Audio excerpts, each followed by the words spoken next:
Thank you, House Chair. House Chair, the ACDP has taken note of the report by the Finance Committee, and it highlights the very precarious situation facing the fiscus and the need to balance fiscal consolidation with economic growth. And this to rein in spiraling public debt and debt service costs, which other speakers have referred to, is escalating and spiraling out of control and crowds out much-needed expenditure on health, education, fighting crime, stimulating economic growth, and other much-needed budget items.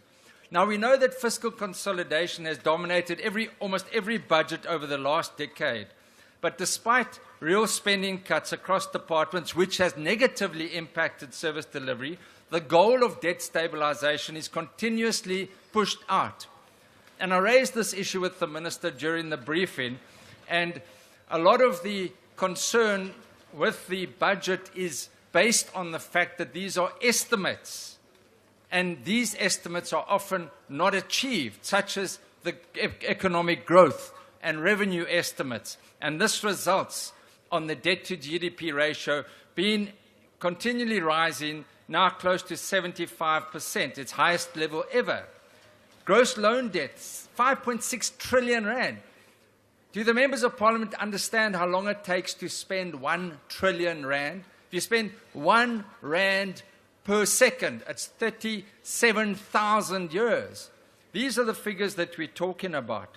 And so, Chair, we need to address these issues, and whilst the Minister has presented a report, we understand the concerns that other speakers have referred to. And I think it's a very important point raised by the Honourable Van Rooyen about the medium-term development plan that is not in place yet.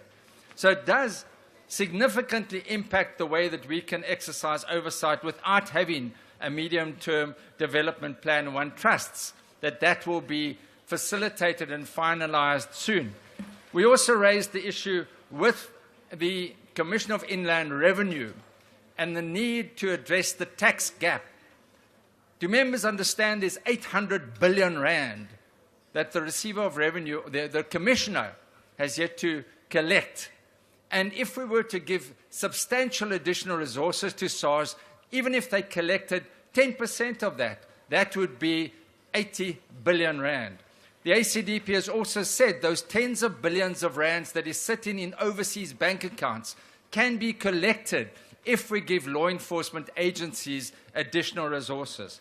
The political will to implement much-needed reform and fiscal reform is there now, and let's ensure that we can implement this medium term and the budget in February for the betterment of all people. Economic growth is a positive sum game that benefits everyone in the country. Thank you. Thank you, Honourable Swart.